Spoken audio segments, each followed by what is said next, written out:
Dober dan in dobrodošli na moj YouTube kanal. Moje ime je Nino Kolarevič, sem ustanovitelj prvega slovenskega holističnega portala holist.eu. Na tem portalu objavljam najnovejše odkritje v medicini in aktualne teme. Dosti ljudi se k meni zateče za pomoč, na svet, predvsem v primerih, ko je sodobna medicina odpovedala. Največkrat gre to za rak.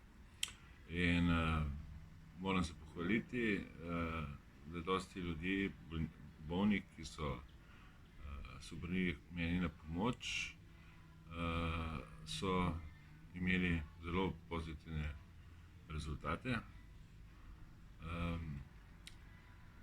Na tem portalu objavljam tudi brezplačno knjigo v elektronski obliki, ki je z naslovom Temelji zdravja. Moj portal ni komercialen portal. Se pravi, vse, kar počnem v bistvu zastonj in na svoje stroške. Tokrat se javljam zaradi aktualne teme, seveda se je povezala s koronavirus COVID-19. In sicer zaradi tega, ker strah in panika sta premagala razum. Na začetku bi rad prebral ekstrakt enega članka, ki ga je napisal poznani hrvaški znanstvenik, dr. Valerij Vrček, ki je Humboldtov štipendist. Deloval je v Nemčiji, Italiji, Španiji, Združenih državah in tako dalje. Zdaj pa je predstojnik katedre za organsko kemijo na Fakulteti za farmacijo in biokemijo v Zagrebu. Ta članek govori takole.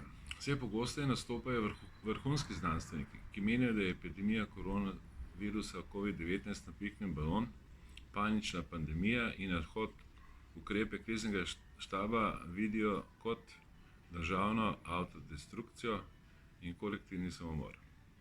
Tako denimo John Ioannidis, profesor medicine, javnega zdravja in statistike na priznanih univerzah Stanford in Tufts, opozarja, da se večina današnjih odločitev o epidemiji sprejema brez razumevanja, brez pogleda v podatke in brez znanstvene utemeljitve. On pravi takole: nobena država nima zanesljivih podatkov o prisotnosti virusa v reprezentativno naključenem vzorcu splošne populacije. Zaradi omenjenih podatkov in pogleda so ocene o smrtnosti in število okuženih nesmiselne. To pomeni, da ne vemo, s koliko napakami merimo število okuženih, je to faktor 3 ali 300. Z Ioannidisom se strinja tudi David Katz, ameriški zdravnik in ustanovitelj prevencijskega raziskovalnega centra na elitni univerzi Yale. Je avtor znane izjave, nedavno objavljen v New York Timesu, da je boj proti koronavirusu nevarnejši od bolezni same. Nasprotuje vojni retoriki zdravstvenega establishmenta, napovedi popolne vojne proti virusu in vdorom policije v vsakdanje življenje. Posledice so lahko dolgotrajne in usodne veliko hujše od zdravstvenih stroškov viroze. Kot pravi Katz, bi se edina razumna samoizolacija nanašala na starejše ljudi in kronične bolnike, torej najbolj ranljiva skupina. Vsi drugi, ki so prisiljeni k samoizolaciji, so kolateralne žrtve nepotrebnega, neselektivnega in neučinkovitega pristopa k preventivi. Skrb vzbujajoče vprašanje Katza je preprosto. Kakšna so merila za ustavitev represivnih ukrepov? Kdaj se bodo otroci varno vrnili v šolo? Kdaj bo varno obiskati bolnike v bolnišnici? Možnih odgovorov je veliko, najverjetnejši pa je ne vemo. Vsiljene ukrepe imenuje samovoljne in panične postopke, ki znanstveno niso utemeljeni.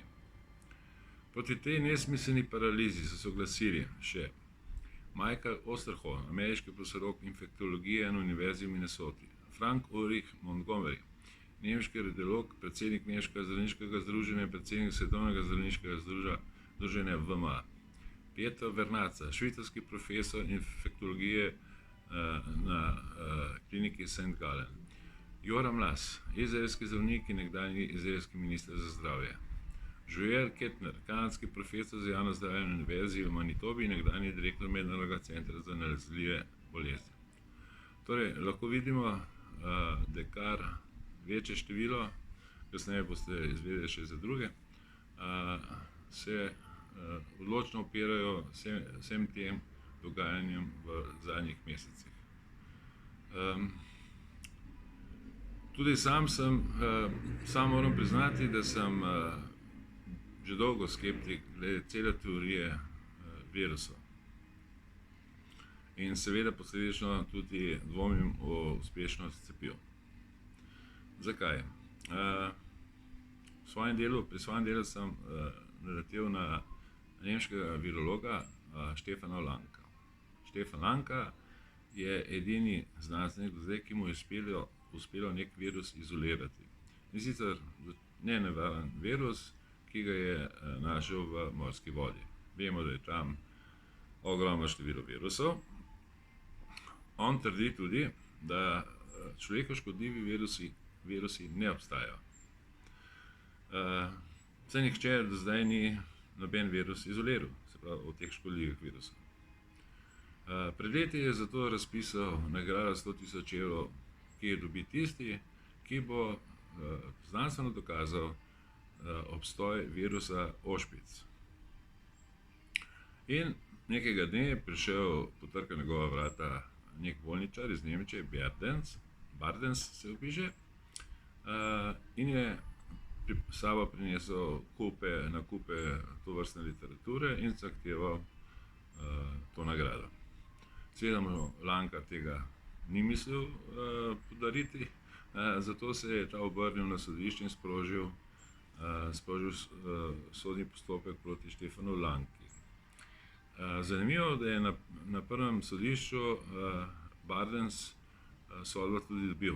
Vendar se je Lanka pritožil na višje sodišče, ki pa je ugodilo Lanki in se pravi, mu ni bilo treba izplačati te nagrade. Ampak Bardens je bil vztrajen, pritožil se je na vrhovno oziroma na zvezno nemško sodišče, kjer pa so njegovo pritožbo zavrnili in mu naložili plačilo vseh sodnih stroškov. Kaj ta razsodba v bistvu pomeni? Pomeni to, da ne obstaja noben direkten dokaz za obstoj katerega koli človeku škodljivega virusa. In iz tega sledi zelo logično vprašanje, če dokazano še nikomu ni uspelo izolirati nek škodljiv virus, kako potem naredijo cepivo. Seveda Štefan Lanka ni edini znanstvenik, ki dvomi v vso to teorijo o virusih, jih obstaja še veliko drugih.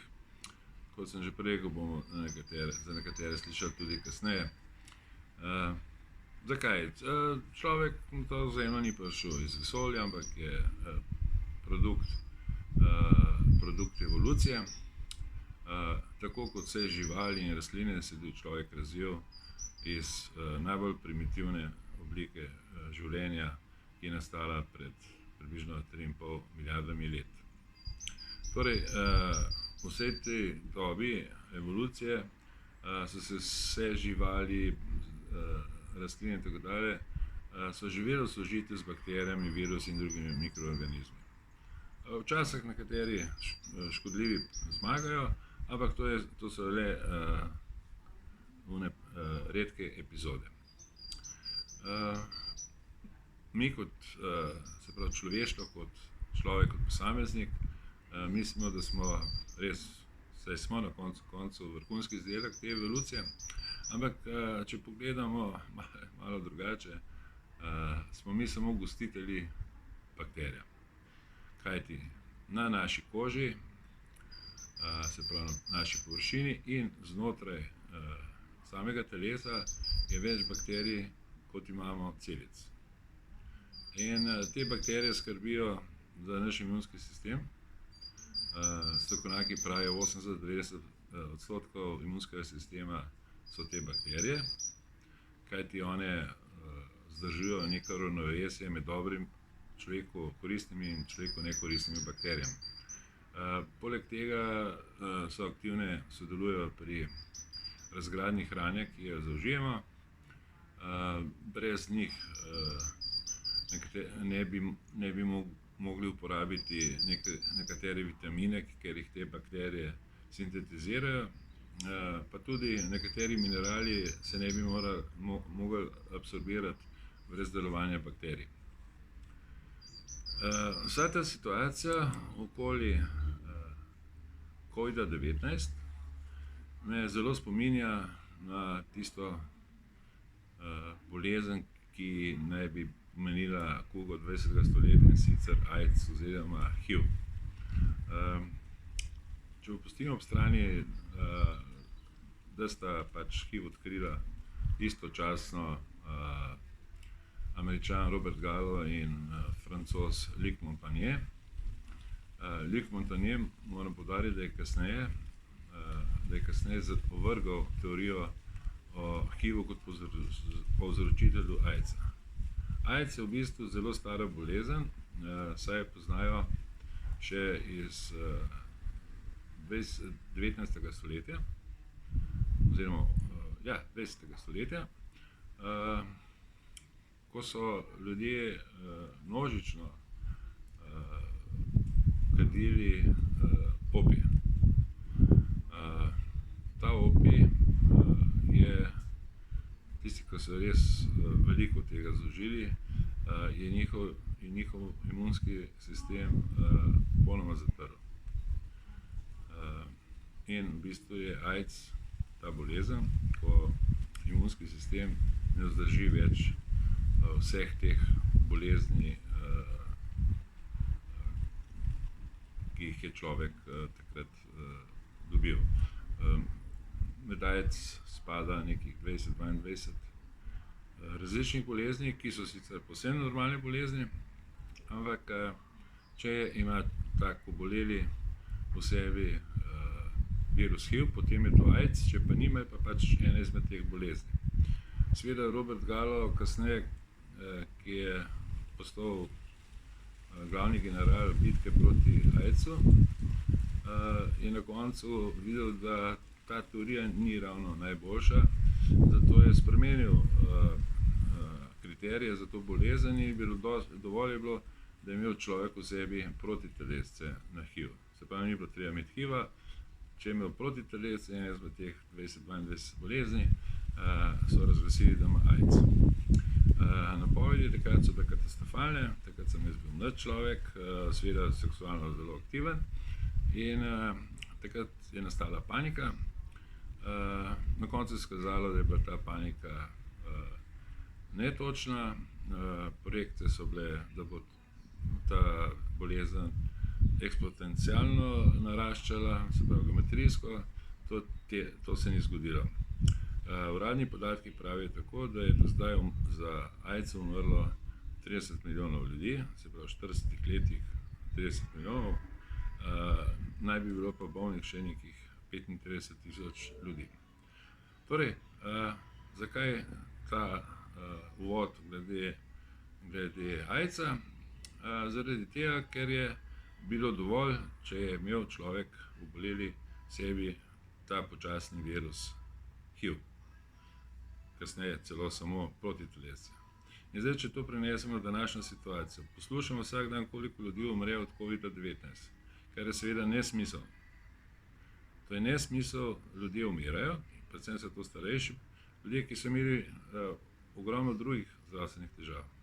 Ampak, če je imel ta oseba, preminula oseba v sebi COVID-19, potem rečejo, ja, umrl je od COVID-19, kar seveda ni točno.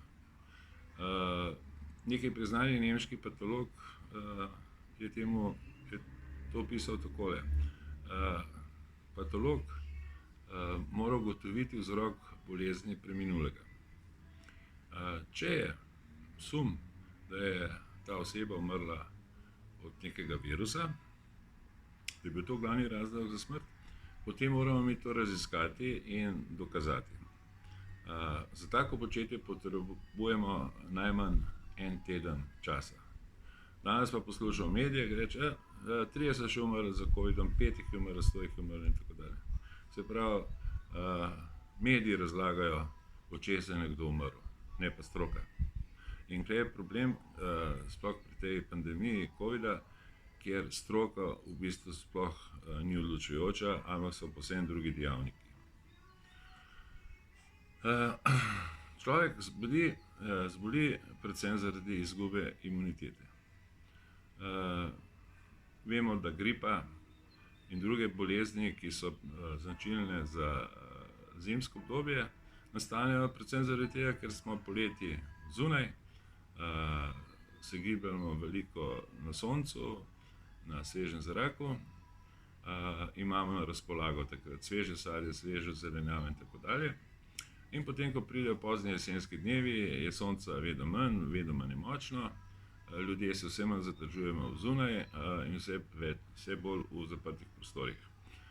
Poleg tega, takrat je kurilna sezona, prične se kuriti, kar onesnažuje naš zrak in izsuši tudi zrak v zaprtih prostorih. Tako počasi vsa ta zaloga vitaminov, mineralov in tako dalje preko zime počasi se zmanjšuje. Predvsem treba omeniti vitamin D, ki je najpomembnejši vitamin, kar se tiče imunskega sistema. Zato spomladi, ko je te zaloge že zelo malo, rečemo, da takrat se počutimo tako utrujeni, rečemo, da je pomladanska utrujenost. In takrat, se pravi, preko zime nastanejo vsi ti manjša ali večja obolenja, predvsem so to prehlad, kašelj in tako dalje, se pravi respiratorni problemi, gripa. Za gripo vemo, kakšni so simptomi, nek težji prehlad, kašelj, potem povišana temperatura, ampak človek normalno v roku enega tedna, 10 dni je zopet zdrav. To včasih pride do težav. Takrat je ponavadi pljučnica, nastane pljučnica in ta pljučnica je vedno nevarna. V še bolj skrajnih primerih pa je ta pljučnica tako huda, da človek umre. Zopet je najbolj prizadeta starejša generacija in predvsem tisti, ki imajo druge bolezni, kot je recimo sladkorna, kardiovaskularne bolezni, rak in tako dalje. Za gripo vemo, da vsako leto umre med 3 in 5 milijonov ljudi.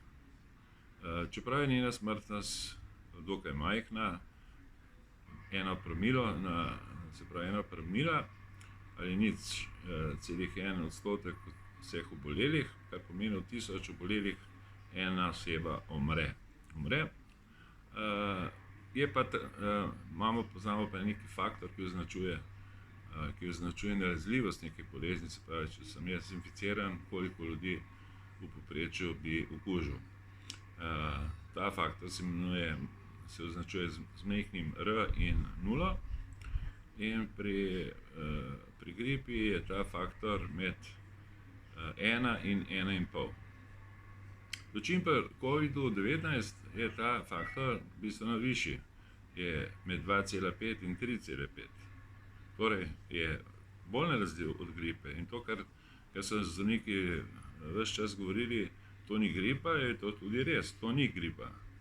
To je druge vrste okužba.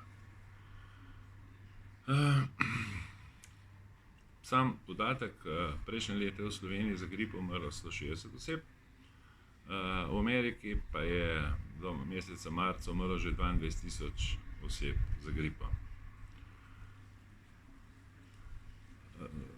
Svetovna zdravstvena organizacija ob določenih izbruhih kužnih bolezni razglasi epidemijo ali pandemijo. V tem tisočletju se je prvič zgodilo leta 2005-2006, ko je ta organizacija razglasila gripo H5N1, ki je poznana bolj pod imenom avijanska ali ptičja gripa, za epidemijo. Njene projekcije so bile takrat zelo zastrašujoče, naj bi umrlo med 16 in 60 milijonov ljudi po svetu. Seveda, vse te projekcije so popolnoma napačne. Potem je leta 2009-2010 razglasila pandemijo gripe H1N1, bolj poznana kot prašičja gripa. Neke ocene stojijo, da je za to bolezen umrlo med 150 in 570 tisoč ljudi, kar ni nobena zelo huda številka v primerjavi z navadno gripo. Zdaj se Letos so pa razglasili pandemijo COVID-19. Zadnji podatki so, da naj bi za to bolezen umrlo že 65.000 ljudi ali več. Ta virus se je pojavil na kitajskem v mestu Wuhan, to zgodbo vsi poznamo. Ko so kitajski znanstveniki našli nek nov koronavirus, so to poslali v bazo podatkov na svetovnem nivoju in te podatke lahko uporabi vsaka inštitucija, članica WHO-ja. Tako so to tudi v Nemčiji, sicer v bolnišnici Charité so se začeli ukvarjati s tem virusom, skušali so ga izmeriti, pač po postopkih, ki veljajo. Povezali so se z laboratorijem v Wuhanu in tako so ustvarili nek test za ugotavljanje te bolezni.